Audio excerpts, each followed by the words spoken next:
మంచి పని చేస్తున్నారు, దానికి ఒప్పుకోవచ్చు. ఎంతకాలంలో అప్పుడప్పుడు వస్తుంటావు పెద్దనా? నేను వ్యక్తిగానే చూస్తాను, ఆహా, కానీ బాగా బాగా జరుగుతుంది. ఆహా, భోజనాలు బాగున్నాయి, అన్ని మంచిగా పేదలకు బాగా సంతోషం చేస్తున్నారు, సంతోషంగా చేస్తున్నారు. అన్నం ఉడికి ఎలా ఉంటుంది? అన్నం బాగున్నాను, ఆహా, అన్నాన్ని ఆహా, పేదలందరూ కూడా మంచి పనులు చేసుకుని వస్తున్నారు.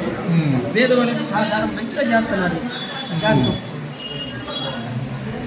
ఇంతకంటే ఇంకా కూరలు కారంగా ఉండడం కానీ లేదు, బాగా బాగుంది, సున్నితంగా మంచిగా ఉంది. కూరకి ఏం పెట్టలేదు, మంటగా చేయరు, కూర శుద్ధంగా చేస్తున్నారు. అన్నాలు కూడా బాగానే చేస్తున్నారు, మంచి పనులు చేస్తున్నారు.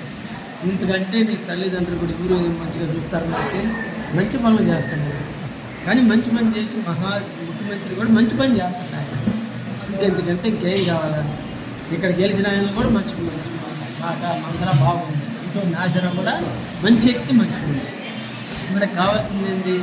అన్నాలు భోజనాలు పేదవాళ్ళకి అంత నీడలు కల్పిస్తున్నారు, మంచి పనులు చేస్తున్నారు. మన ఎమ్మెల్యే గారు కొత్తగా ఏం చెప్పారంటే, అన్నా క్యాంటీన్ ద్వారా ఇప్పుడు ఎంతమందికి అయితే అన్నం పెడుతున్నామో దాన్ని రెట్టింపు చేయండి అన్నారు. మంచి పని అయ్యా, దేవుడితో సమానం అని నన్ను అడిగితే. పేదవాళ్ళని ఎంతమందిని సంతాహారం చేస్తున్నాడు, మంచి పనులు చేసి పేదలకి అన్నదానం మంచిగా చేసి మంచి పేరు తెచ్చుకుంటారు. అదే కావాలి మనిషికి.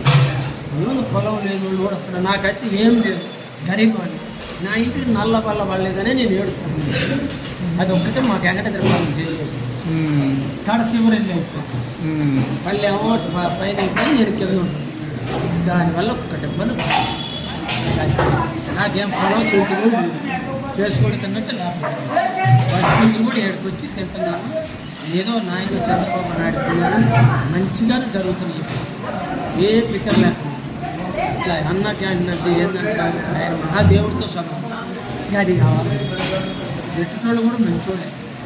అన్నం దాచిపెట్టడం కానీ లేదు, కూరలు కానీ అన్నాలు కానీ ప్రతి ఒక్క కూరలు మధ్య కానీ ఏది కూడా మంచిగా చేస్తాం. మనకి ఇంకేం కావాలంటే పెరుగు ఏమైనా పులుపు ఉంటుందా? లేదండి బాబు, నేను చెప్తున్నాను కదా రోజు ఆయన కూడా చల్లగా ఉంటే 100 సంవత్సరాలు అంటే మనం 100 సంవత్సరాలు. అది మనకి ఉంది.